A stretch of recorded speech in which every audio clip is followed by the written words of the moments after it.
Paz do Senhor a todos. Robert Godoy aqui. Vamos continuar nossa leitura? Estamos em Gênesis, capítulo 9, e diz o seguinte: Abençoou Deus a Noé e a seus filhos. Lhes disse: Sede fecundos, multiplicai-vos e enchei a terra. Pavor e medo de vós virão sobre todos os animais da terra e sobre todas as aves dos céus.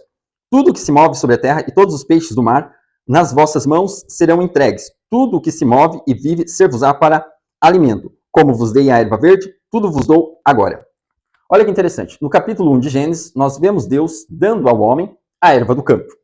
E depois do pecado, um animal teve que ser morto para que roupas fossem providenciadas para Adão e Eva. Ou seja, a natureza já sofreu, já houve morte, tanto para a natureza como para o homem.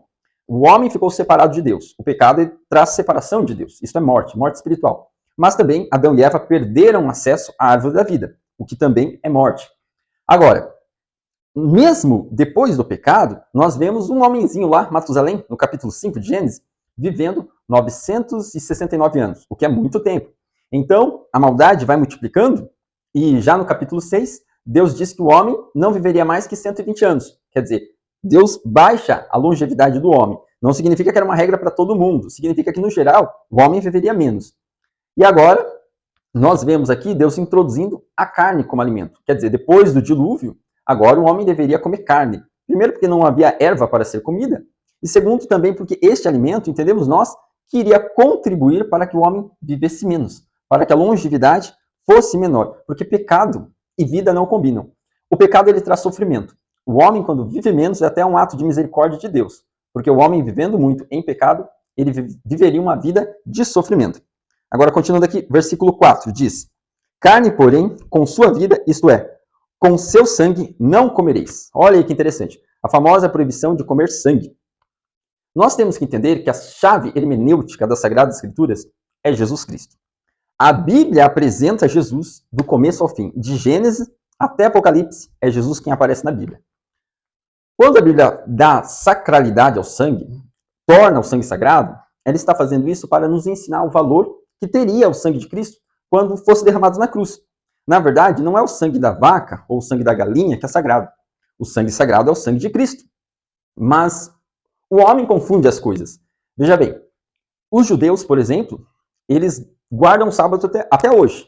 Eles sacralizam o dia de guarda, o sábado, por ser descanso. O dia que Deus consagrou para ser descanso. Mas quando Jesus Cristo vem e se apresenta como descanso, eles não creram em Jesus. Eles não creram no Messias. Então você percebe que o dia de sábado foi valorizado, mas a pessoa de Cristo não. Aí você também tem uma outra religião, os testemunhos de Jeová, que se apegam aqui à questão do sangue. Inclusive, os testemunhos de Jeová, eles proíbem a transfusão de sangue. Sendo que, na época que a Bíblia foi escrita, nem existia transfusão de sangue. Então não tem como o texto exatamente estar falando disso, porque isso nem existia. Agora, isso nós estamos falando de quando a Bíblia foi escrita. Porque quando Moisés escreve Gênesis, ele não escreve no período em que as coisas estão acontecendo. Ora, Moisés não estava no Éden, Moisés não estava no dilúvio, ele escreve muito depois sobre essas coisas. Na época de Moisés não existia transfusão, muito menos antes. Então o texto não está falando sobre isso. O texto está falando aqui sobre ingerir sangue e ainda assim ensinando ao povo a valorizar a vida e a valorizar o sangue, para que quando Cristo viesse e derramasse o seu sangue, porque o sangue de Cristo é aquele que nos purifica do pecado. Então era a valorização do sangue, para que as pessoas entendessem o sacrifício do Messias. Mas ficou-se no descanso do sábado e não se aceitou-se o descanso de Cristo. Ficou-se no sangue da galinha, ficou-se no sangue da vaca e se desvalorizou o sangue de Cristo. No caso, os TJs, Testemunhos de Jeová, eles não acreditam nem que Jesus Cristo seja Deus. Eles chamam Jesus de um Deus menor, né? Na Bíblia Sagrada diz, o verbo estava com Deus e o verbo era Deus. D maiúsculo. Na versão Novo Mundo das Sagradas Escrituras, Deus é apresentado com letra minúscula. E eles ensinam que Jesus não deve ser adorado, porque Jesus Cristo não é Deus, Jesus Cristo é o arcanjo Miguel, e todas essas ideias. Jesus Cristo nem crucificado foi, ele foi para uma estaca. Quer dizer, lançando em dúvida tudo que acontece com Cristo. Na verdade, mesmo que Jesus Cristo fosse numa estaca, né, se fosse colocado numa estaca e não numa cruz, não mudaria nada, porque a estaca é uma haste, a cruz é duas. Qual que é a diferença? A cruz são duas hastes se cruzando, a estaca é uma. Mas o objetivo é lançar dúvida sobre o que é ensinado acerca de Cristo. Olha, nem tudo que é ensinado acerca de Cristo é verdade. Então, nós vemos que o homem é assim. Muitas vezes é como uma moça que recebe uma aliança ali cravejada de diamante. E ela pega aquela caixinha da aliança, ela olha abre a caixinha, pega a aliança, joga fora e fala, puxa, que caixinha bonita. Tudo na Bíblia indica Jesus Cristo. Quando Adão e Eva pecaram e foram cobertos com peles de animais, aquilo representava a cobertura que Cristo nos daria. Isto é, o cordeiro foi morto para cobrir o pecado da humanidade. Isto é, Jesus Cristo era o cordeiro de Deus que tira o pecado do mundo. E ele derramou seu sangue, inclusive nos ensinou, nos ordenou para que celebrássemos isso, comêssemos o pão e bebêssemos o vinho, representando seu sangue. O mesmo sangue que não podia ser consumido, agora Jesus Cristo diz, olha, este é o meu sangue, bebam. Olha, sangue não pode ser bebido, mas o vinho ia representar o sangue de Cristo e nós deveríamos beber, porque a ideia era a sacralização do sangue. E o sangue que nos traz vida, e é esse sangue, o sangue de Cristo, que nos traz vida. Então tudo na Bíblia aponta para Cristo. E quando Cristo vem, ele cumpre todas essas simbologias. E muitas vezes as pessoas ficaram na simbologia e não vieram para o Cristo que foi representado. Versículo 5 diz assim, certamente requererei o vosso sangue, o sangue da vossa vida. De todo animal o requererei, como também da mão do homem. Sim, da mão do próximo, de cada um requererei a vida do homem. Se alguém derramar o sangue do homem, pelo homem se derramará o seu, porque Deus fez o homem segundo a sua imagem. Olha um outro ponto. Nós temos aí grupos que são contra a pena de morte, contra as armas, e os próprios testemunhos de Jeová também são contra a pena de morte, contra as armas, contra servir o exército. E aqui, o mesmo texto que diz que nós não devemos consumir sangue, diz que se alguém derramar o sangue do homem, o seu sangue deverá ser derramado. Olha, esse grupo ele é contra a pena de morte, contra as armas, mas se você defende que não se pode consumir sangue, porque está escrito aqui, o mesmo texto que proíbe o consumo de sangue, também diz que se um homem matar, ele deve ser morto. E como é que você obedece uma parte do texto e não obedece outra? E com relação à pena de morte, ao uso de armas, a Bíblia ela é repleta de textos. Fica difícil você defender, ser contra a pena de morte, querer usar a Bíblia para isso. Por exemplo, em Romanos capítulo 13, versículo 3, diz assim, o apóstolo Paulo faz uma pergunta, né? Queres tu não temer as autoridades? Faze o bem, e terás louvor dela. E ele continua, visto que ela é ministro de Deus, para o teu bem. Mas se fizeres o mal, teme, porque não é à toa que ela traz espada. Isto é, ela é vingador dos que praticam o mal. A espada da autoridade, ela não é para fazer cosquinha. A espada da autoridade é assim, para transpassar, é para degolar. O Império Romano fazia isso. A espada era um instrumento de morte. E o apóstolo Paulo, ele apresenta a ideia de que a autoridade é ministro de Deus. E que a autoridade é vingador dos que praticam o mal. Olha que interessante. Como é que eu posso ser contra uma autoridade que é ministro de Deus? Como é que eu posso ser contra uma autoridade que, segundo a Bíblia, são contra aqueles que fazem males? E a Bíblia diz que a autoridade é constituída por Deus. Isso é muito sério, isso é muito grave. Também nós temos na Bíblia soldados que foram até João Batista. E esses soldados perguntaram a João. João pregava o arrependimento. E esses soldados perguntaram, o que nós devemos fazer? O que nós devemos fazer para nos aproximar de Deus, para estarmos de acordo com a vontade de Deus? Então João disse para ele, olha, vocês não devem defraudar ninguém, se aproveitar da posição que tem para tirar dinheiro de ninguém, vocês não devem fazer acusações falsas e devem se contentar com o salário de vocês. Olha que coisa interessante. Se Deus fosse contra as armas, a Bíblia se posicionasse dessa forma, na hora que o soldado perguntou, olha, o que a gente deve fazer? Ele ergueu a bola.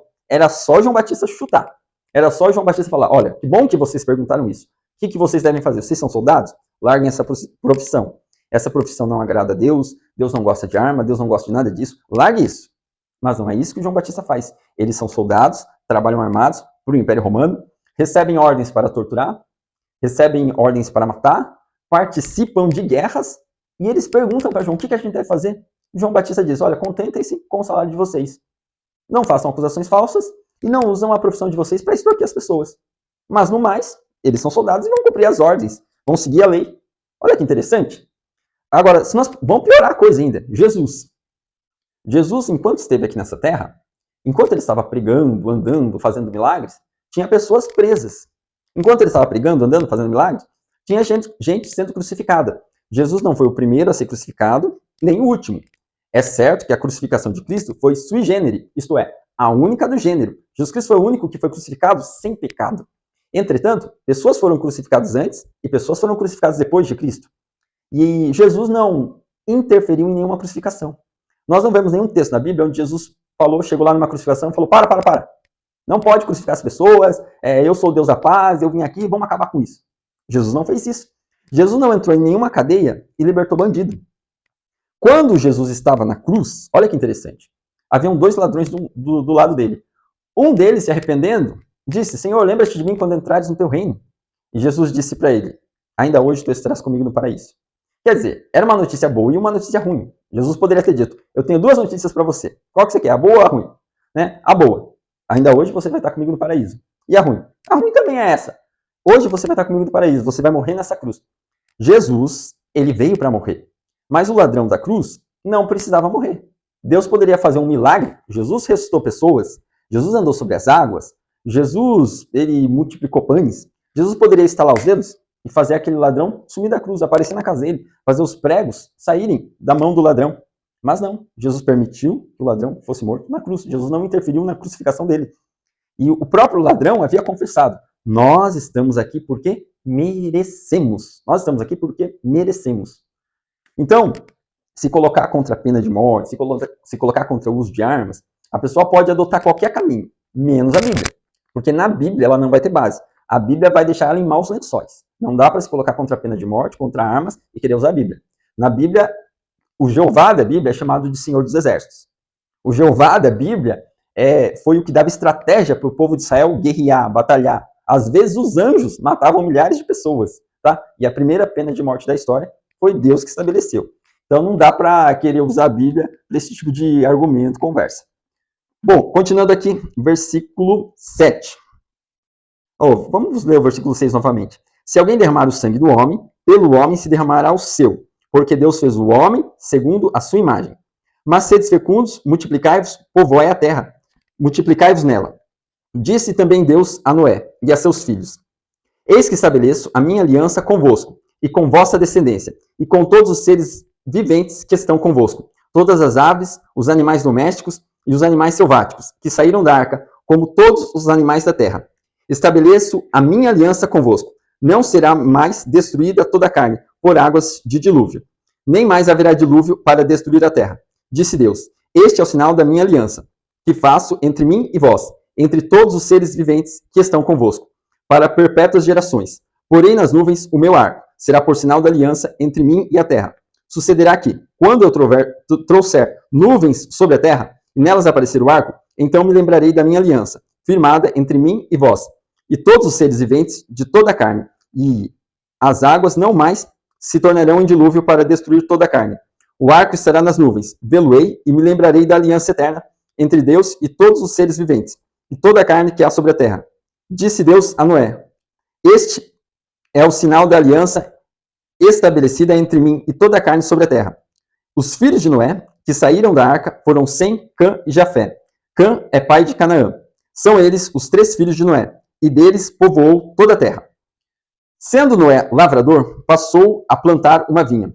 Bebendo do vinho, embriagou-se, e pôs nu dentro de sua tenda. Cã, pai de Canaã, vendo a nudez do pai, fê-lo saber fora a seus irmãos. Então Sem e Jafé tomaram uma capa, puseram-na sobre os próprios ombros de ambos e, andando de costas, rostos desviados, cobriram a nudez do pai, sem que a vissem. Despertando Noé do seu vinho, soube o que lhe fizera o filho mais moço, e disse, maldito seja Canaã, e seja servo dos servos de seus irmãos. E ajuntou, bendito seja o Senhor, Deus de Sem, e Canaã lhe seja servo. Engrandeça Deus a Jafé, e habite ele nas tendas de Sem, e Canaã lhe seja servo. Noé, passado o dilúvio, viveu ainda 350 anos. Todos os dias de Noé foram 950 anos, e morreu. Bom, aqui nós temos a embriaguez de Noé, né? E o seu filho ali, ao invés de cobrir a vergonha do seu pai, foi e contou a seus irmãos. Muitos hoje fazem isso. Eles veem uma desgraça, eles estão mais interessados em compartilhar. Eles não querem ajudar a resolver o problema, eles querem espalhar o mal. Então nós temos que também tomar cuidado com isso e não sermos aqueles que divulgam notícias ruins.